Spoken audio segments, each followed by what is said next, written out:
पाडग. नमस्कार, आम्ही 4थी अ चे विद्यार्थी. पोषण पखवाडा या उपक्रमांतर्गत आम्ही एक नाटिका सादर करणार आहोत. नाटिकेचे नाव आहे चांगले सेवन चांगले पोषण.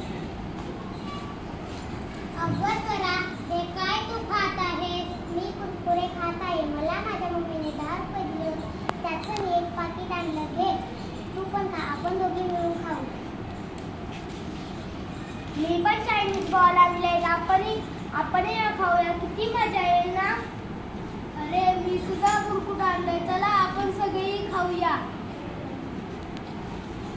अरे, तुम्हाला माहित आहे का, हे खाणं आरोग्यासाठी दृष्टीने घातक असतं. यात अतिशय मीठ, साखर, तेल असे घातक पदार्थ टाकलेले असतात. यामुळे वजन वाढणं, ब्लड प्रेशर वाढणं इत्यादी दुष्परिणाम होतात. आणि मागे आपल्या बाईंनी बातम्या वाचायला सांगितल्या होत्या. यात किंचित प्लास्टिकचं प्रमाण देखील असतं बरं का. अगं, आपण एकीकडे प्लास्टिक बनवून जेणेकरून मोर्चे काढतो आणि दुसरीकडे इंटरनेट प्लास्टिकचे सेवन करतो. हे किती चुकीचं आहे ना. आणि हो, आपल्याला वाटतं हे फक्त 5 आणि 10 रुपयाला भेटतं, पण खरं बघायला गेलं यात 90% हवा आणि 10% पेपर्स कुरकुरे असतात बरं का. अरे, तो बघा कार्तिक आला.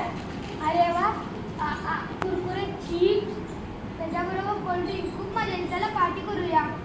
अरे, आत्ताच आम्ही स्वराला समजत होतो आणि तो येते कोल्ड्रिंक पितो. या शरीराला हानिकारक असणारे पदार्थ म्हणजे साखरेचे स्वरूपात विरघळलेले असतात. त्यामुळे डायबिटीज, दातांचे व पोटाचे आजार होऊ शकतात.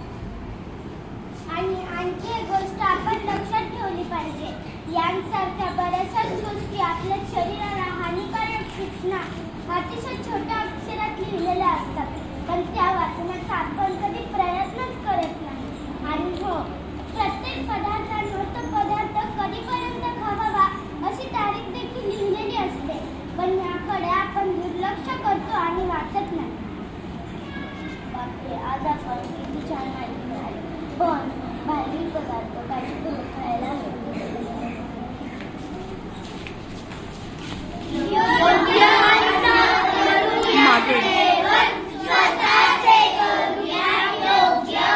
हवे. हा, बोला. योग्य